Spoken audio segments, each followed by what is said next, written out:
స్పష్టంగా అర్థమవుతుంది. ఒక్కరు కాదు, ఎవరు మాట్లాడినా 10 ఏళ్ళు మీరేం చేశారంటారు. కొన్ని 10 ఏళ్ళు మేము ఏం చేసామో చెప్పుకుంటామంటే చెప్పడానికి వీలు లేదంటారు.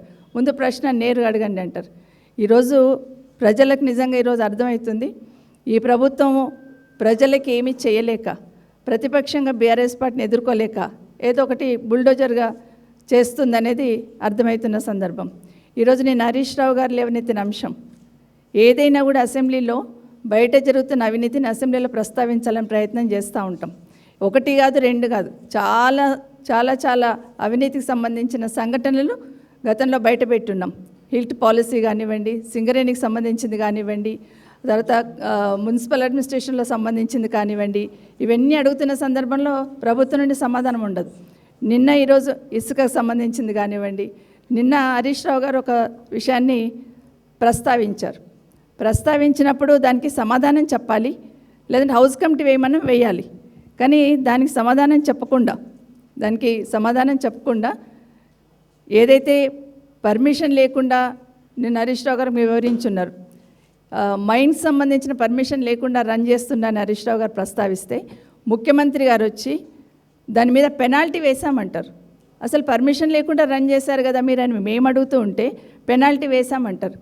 అసలు నిజంగా మైన్ పర్మిషన్ లేకపోతే అధికారులు నోటీస్ ఇవ్వడం కాదు, ఇమీడియట్గా సీజ్ చేయాలి. సీజ్ చేయకుండా నోటీస్ ఇచ్చారంటే దాని వెనకాల ఏదో మతలబు ఉందని అర్థం. దాని వెనకాల ప్రముఖులైన వాళ్ళు ఉన్నారు కాబట్టి ఆ విధంగా చేస్తున్నారని అర్థం చేసుకోవచ్చు. అది నిజంగా ఇల్లీగల్గా నడుస్తుంది మైన్ అని ప్రతిపక్షం నుండి హరీష్ రావు గారు మాట్లాడుతుంటే మేము దాని మీద పెనాల్టీ వేసాం, ఇంకా 4 లక్షలు వసూలు చేయాలని మాట్లాడుతున్నారు. ఇది ప్రజలు గమనిస్తూ ఉన్నారు. చేసిన తప్పును కప్పిపుచ్చుకోవడానికి వాళ్ళ దగ్గర సమాధానం లేదు కాబట్టి ఏదో ఒక రకంగా మొదటి నుండి 2 సంవత్సరాల నుండి జరుగుతున్న తంతే ఎట్లా డైవర్షన్ చేయాలనే దానికి ఈరోజు అసెంబ్లీ సాక్షిగా ఈరోజు ప్రజలందరూ చూస్తున్నారు. ఒకటేమో ప్రతిపక్షంగా మేమేమో దాని మీద హౌస్ కమిటీ వేయండి అంటున్నాం, మేము సిఐడి ఎంక్వైరీ వేసాం కదా, సిబిసిఐడి అంటున్నారు. సిబిసిఐడి ఎంక్వైరీ వేయడానికి ముందుకు వచ్చిన మీకు హౌస్ కమిటీ వేయడానికి ఇబ్బంది ఏంటి? తప్పు చేయనప్పుడు భయం ఎందుకు? అదే బీఆర్ఎస్ పార్టీ నుండి అడుగుతూ ఉన్నాం. తప్పు చేయనందుకు భయం ఎందుకు?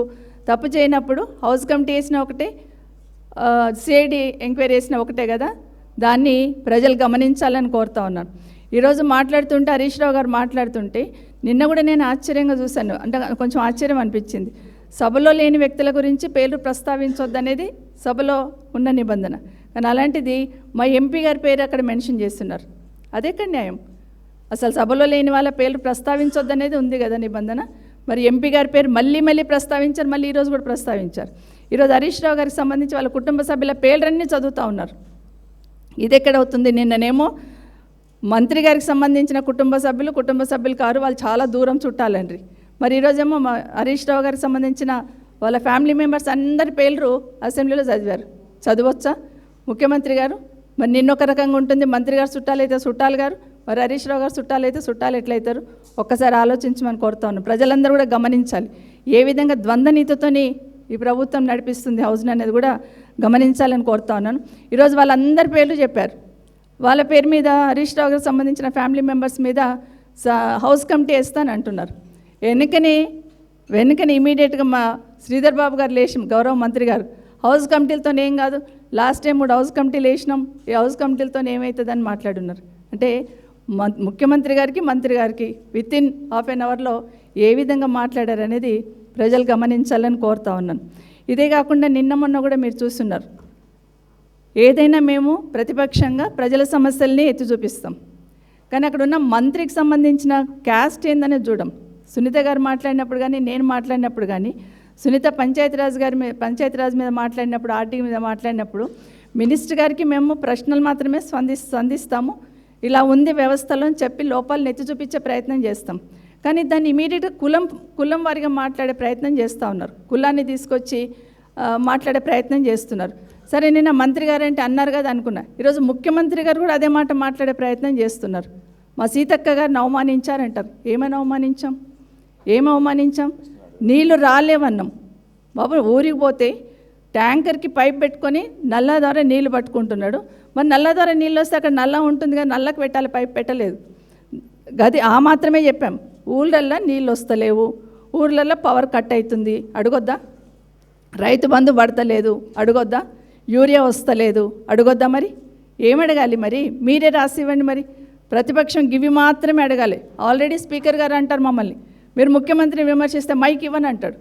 మరి ఎవరిని విమర్శించాలి? ప్రభుత్వ పెద్దనే విమర్శిస్తాం కదా, మరి ఇంకా అసెంబ్లీ ఎందుకు నడవడము? అసెంబ్లీకి వచ్చినప్పుడు ప్రజల సమస్యలే ప్రశ్నిస్తూ ఉంటాం. అలాంటిది ఈరోజు మేము ప్రశ్నిస్తుంటే, మంత్రులను ప్రశ్నిస్తే కులం తీసుకొస్తున్నారు. ఇలాంటి వితండవాదం ఎప్పుడు చూడలేదు.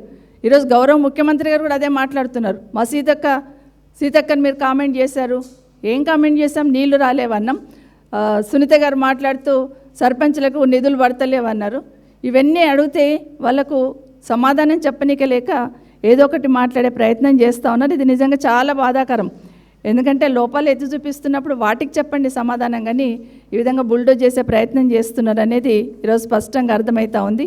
ఇదే కాదు, ఈరోజు తల్లిదండ్రులది పేరెంటల్ బిల్ తీసుకొచ్చారు, సంతోషం. కానీ ఓన్లీ ఎంప్లాయీస్కి మాత్రమే సంబంధించి ఆ బిల్ తీసుకొచ్చున్నారు. నేనేమంటానంటే, ప్రభుత్వం బాధ్యత లేదా? మరి ప్రభుత్వం ఎందుకు వాళ్ళు ఇచ్చిన హామీలు నెరవేర్చలేదు? ఈరోజు ప్రభుత్వం ఎందుకు 4,000 పెన్షన్ వేయలేదు వాళ్ళకు? ఒకరికి కాదు, ఇద్దరికి ఇస్తామన్నారు. అవ్వాతాతకి ఇద్దరికి ఇస్తామన్నారు. మరి ఇవ్వాలి కదా, మీ బాధ్యత ఎందుకు విస్మరించారు? మరి ప్రభుత్వం ఇచ్చిన హామీలు నెరవేర్చినప్పుడు ప్రభుత్వం మీద కూడా ఒక చట్టం తీసుకొచ్చే పద్ధతి అయితే తీసుకురావాలి కదా. మీరు ఇచ్చిన హామీలు నెరవేర్చలేదని మీకు కూడా ఒక చట్టం తీసుకొస్తే బాగుంటుందని అనుకుంటే, ఇవే కాదు చాలా చాలా సమస్యలు ఏది అడిగినా ఇది చేసే ప్రయత్నం చేస్తారు. నేను ఒకటి అడుగుతా ఉన్నాను. ఈరోజు కోకాపేట్లో రాఘవ కన్స్ట్రక్షన్స్ అనేది మైనింగ్ జరుగుతున్నప్పుడు మైనింగ్ వాళ్ళు పోయి మేమే వెలికి తీసామని ముఖ్యమంత్రి గారు చాలా గొప్పగా చెప్తున్నారు. మేమే నోటీసులు ఇప్పించాం, మేమే డబ్బులు కలెక్ట్ చేసాం. అసలు అక్కడ మైనింగ్ పర్మిషన్ ఇవ్వడానికి అవకాశం ఉందా? మీరు మైనింగ్ పర్మిషన్ ఇచ్చారా? అది ఇల్లీగల్ మైనింగ్ అనుకుంటున్నారా, లేకపోతే మీరు మైనింగ్ పర్మిషన్ ఇచ్చారా? ఏ విధంగా మీరు పెనాల్టీ వేశారు? అసలు మీరు మైనింగ్ పర్మిషన్ ఇచ్చినప్పుడే మీరు పెనాల్టీ ఎట్లా వేశారు? దాన్ని ఎందుకు సీజ్ చేయలేదు? రెండోసారి పెనాల్టీ వేశారంటే దాని వెనకాల అర్థం ఏంటి? ప్రభుత్వంలో ఉన్న పెద్దలు ఉన్నారు కాబట్టే మీకు వెసులుబాటు కల్పించడానికి ఆ విధంగా మీకు నోటీసులు ఇచ్చున్నారు తప్పిస్తే, ఎక్కడైనా ఇల్లీగల్ మైనింగ్ జరిగితే అధికారులు ఏం చేయాలా? ఇమీడియట్గా సీజ్ చేయాలా? సీజ్ చేయకుండా నోటీస్ ఇచ్చొచ్చున్నారు, రెండోసారి కూడా చేయడానికి అవకాశం ఇచ్చారంటేనే దీని వెనకాల ప్రభుత్వ పెద్దలు ఉన్నట్టు స్పష్టంగా అర్థమవుతుంది. ఒకవేళ నిజంగానే అధికారులు ఆ విధంగా పోయి సీజ్ చేయకుండా ఇచ్చొచ్చు ఉంటే ముందు వాళ్ళ మీద యాక్షన్ తీసుకోండి. ఇలాంటి ఇల్లీగల్ మైనింగ్స్ ఎన్ని జరుగుతున్నాయో కదా, వాటన్నిటిని పక్కన పెట్టి గత 10 ఏళ్ల నుండి బీఆర్ఎస్ పార్టీ ఏం చేసింది వాటి మీద ఎంక్వైరీ చేస్తా అంటారు. ఇది ఎక్కడి న్యాయమో, ఇది ఎక్కడి వితండవాదమో? ఆడలేక మధ్యలో వాడు అంటారు చూడండి. మీరు ప్రభుత్వం మీకు అవకాశం ఇస్తే మీరు సరిగ్గా నడపనీకి చేతగాక మీరు 10 ఏళ్లలో ఏం చేశారో మిమ్మల్ని తీసుకొచ్చి మేము ఎంక్వైరీ చేస్తామంటే బ్లాక్మెయిల్ చేయడం, భయపెట్టించడం, ఎవరు ప్రశ్నలు అడగకుండా ఉండాలని, ఎవరు మాట్లాడకుండా ఉండాలని వ్యక్తిగతంగా టార్గెట్ చేయడం. నిన్న వెళ్ళారు మీరు మూసిని నేను 600 106 నేను మూసిని చేసి చూపిస్తా అంటున్నారు. చెయ్యమంటున్న మూసిని, కానీ మూసిలు అనవసరంగా ఇండ్లను ముంచొద్దంటున్నాము. మూసికి 5 కిలోమీటర్ల దూరం ఉన్న భూములు లాక్కోవద్దంటున్నాము.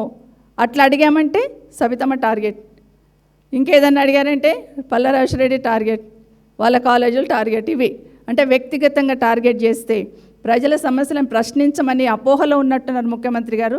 మీరు ఎంత టార్గెట్ చేసినా ప్రజల కోసం, ప్రజల పక్షాన ఉండి నిరంతరం పోరాటం చేస్తాం. ప్రజలకు ఇబ్బంది అయితే ఎట్టి పరిస్థితుల్లో వెనక్కి పోము. మీరు అనుకుంటున్న ఎన్ని ఎంక్వైరీలు వేసినా ఏ విధంగా భయపెట్టించినా కూడా దాని గురించి వెనక్కి పోమని గుర్తు చేస్తూ ఉన్నాను. ఇంకోటి ఆశ్చర్యం ఏమేసిందంటే, ఈరోజు కౌశిక్ గారి అంశం కానివ్వండి, మొన్న నేను మాట్లాడినప్పుడు అంశం కానివ్వండి, మామూలుగా మాటలు తీసుకొని మంత్రులు మమ్మల్ని కామెంట్ చేస్తున్నారు. ఈరోజు కౌశిక్ రెడ్డి గారు ఏమన్నారు అనేది అక్కడ ఏమీ అనకపోయినా కూడా టార్గెట్ చేసి ఈరోజు పార్టీ ఏది అన్నారు, దానికి టార్గెట్ చేసి ఈరోజు గంట పైన మాట్లాడించిన సంతోషమే. కానీ దళిత స్పీకర్ ఉన్నారు కాబట్టే, దళిత మంత్రులు ఉన్నారు కాబట్టే విచారణ చేయొద్దంటే ఇదెక్కడ సిస్టము? దళిత స్పీకర్ని మేము ఎప్పుడు దళిత స్పీకర్ అనుకోలేదు. స్పీకర్ ఉన్నత స్థానంలో ఉన్నాడు, అక్కడ గౌరవిస్తాం తప్పిస్తే, ఆ స్థానమే మాకు కనిపిస్తుంది తప్పిస్తే దాని వెనకాల కులం కనిపించదు. ముఖ్యమంత్రి గారు ఈరోజు చాలా ఇదిగా మాట్లాడున్నారు. మంత్రి గారు వివేక్ గారు దళిత మంత్రి అయితే మంత్రి వారికి ఉన్న అధికారంతో చేయమని చెప్తాను తప్పిస్తే దాన్ని కూడా తగ్గించే ప్రయత్నం చేస్తారు. వివేక్ గారిని అడిగారు కాబట్టి వివేక్ గారి మీద నమ్మకం లేదు, వివేక్ దళిత మంత్రి కాబట్టి అవమానం చేస్తున్నారు. ఇట్లాంటి సమాధానాలు చెప్తే నిజంగా ప్రజలు ఈరోజు అన్నీ గమనిస్తూ ఉన్నారు. ఏ విధంగా మీరు సమాధానం చెప్పలేక ఏ విధంగా డైవర్షన్ పాలిటిక్స్ ఎట్లా చేస్తున్నారని ఈరోజు కూడా స్పష్టంగా అర్థమైంది. మాటకు ముందు మాట్లాడుతూ ఫిరాయింపు ఎమ్మెల్యేలు అన్నారు. ఫిరాయింపు ఎమ్మెల్యేలు అన్నప్పుడు గతంలో ఫిరాయింపు చేశారన్నప్పుడు మరి మీరేం చేస్తారండి ముఖ్యమంత్రి గారు? ఈరోజు మీరేం చేస్తారు? ఈరోజు మాట్లాడించింది ఎవరితోనండి? ఆ రోజేమో ఎన్నికల కన్నా ముందు ఎవరైనా పార్టీ మారితే ఆ ఇంటి కాకి ఇంటి మీద వాళ్ళతే షూట్ చేసి పడేస్తున్నారు. ఏమైందండి? మరి ఈరోజేమో మాట్లాడుతూ ఈరోజు మాట్లాడిస్తూ మళ్ళీ మా గురించి మాట్లాడుతూ ఉంటారు. ఇవన్నీ కూడా గమనిస్తున్నారండి ముఖ్యమంత్రి గారు. ఏదైనా కూడా నిజంగానే ఈరోజు మీకు నిజంగా తప్పు చేయలేదని మీరు అనుకుంటే హౌస్ కమిటీ వేయండి.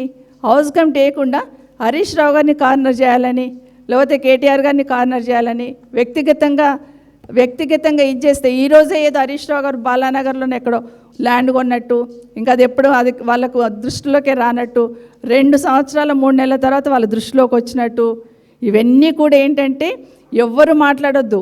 ఖచ్చితంగా ప్రజల పక్షాన మాట్లాడతాం. మీరు ఎన్నో ఎంక్వైరీలు వేశారు. కాళేశ్వరం మీద ఎంక్వైరీ వేశారు, కేటీఆర్ మీద ఎంక్వైరీ చేశారు, అదే కాకుండా ఔటర్ రింగ్ రోడ్ పైన వేశారు. ఇట్లా తీసుకుంటే ఒక 10-15 వేశారు. 2 సంవత్సరాల నుండి మీరు చేసింది ఏంటంటే ఎంక్వైరీలు వేస్తాం, భయపెట్టిస్తాం అనే ఆలోచన తప్పిస్తే ప్రజలకు ఏమైనా చేయాలనే ఆలోచన ప్రభుత్వం చేయట్లేదు. ఒకటి మాత్రం ఆలోచిస్తూ ఉన్నారు, ఎక్కడ భూములు ఉన్నాయి, ఎక్కడ భూములు తీసుకోవాలి. రంగారెడ్డి జిల్లాలో ముఖ్యమంత్రి గారు మీ గుండె మీద చేసుకొని చెప్పండి, రంగారెడ్డి జిల్లాలో ఎన్ని వేల ఎకరాలు మీరు తీసుకున్నారు? ఇప్పుడు రంగారెడ్డి జిల్లా అంటున్నా, అందుకని రంగారెడ్డి జిల్లాలో ఎన్ని వేల ఎకరాలు మీరు ఇప్పటికీ అక్వైర్ చేస్తూ ఉన్నారు? గుట్టు చప్పుడు కాకుండా హెచ్ఎండి అంటారు, ఇంకోటి అంటారు, ఏదో ఒక రకంగా రైతులను భయపెట్టిస్తున్నారు. మీకు రైట్ లేదంటున్నారు, లాగేసుకుంటున్నారు. ఎందుకు లాగేసుకుంటున్నారని కనీసం సమాధానమైనా చెప్తున్నారా మీరు? పెద్ద చాంతాడంత లిస్ట్ ఉంది మాకు, ఎందుకు తీసుకుంటున్నారు? ఇవి అడగొద్దు. ఇవి అడిగితే మాత్రం వ్యక్తిగతంగా టార్గెట్ చేస్తారు. అసెంబ్లీలో మాట్లాడితే మైక్ కట్ చేస్తారు, మాట్లాడడానికి అవకాశం ఇవ్వరు. ఇదంతా జరుగుతుంది. నిజంగానే మీరు పద్ధతిగా పాలన చేస్తే ప్రతిపక్షం అడగడానికి మైక్ ఇవ్వడానికి భయం ఎందుకు పోస్ట్పోన్ చేసుకొని వెళ్ళిపోతుంటారు? ఎందుకు బుల్డోజ్ చేసుకొని వెళ్ళిపోతుంటారు? ఎందుకు చర్చ పెట్టరు? ఇవన్నీ కూడా ప్రజలు గమనిస్తున్నారు. ప్రతిసారి మాటకు ముందు రండి అసెంబ్లీకి అంటారు. అసెంబ్లీకి వచ్చినాక సమాధానం చెప్పకుండా ఏదో ఒక రకంగా బుల్డోజ్ చేసుకొని వెళ్ళిపోతున్న ఈ ప్రభుత్వ పనితీరును ప్రజలు ఖచ్చితంగా గమనిస్తూ ఉన్నారు. నిజంగా మీరు ఏ తప్పు చేయకపోతే ఎందుకు హౌస్ కమిటీ వేయలేదు? హౌస్ కమిటీ వేయాల్సిందని ఈ ప్రభుత్వాన్ని డిమాండ్ చేస్తూ ఉన్నాను.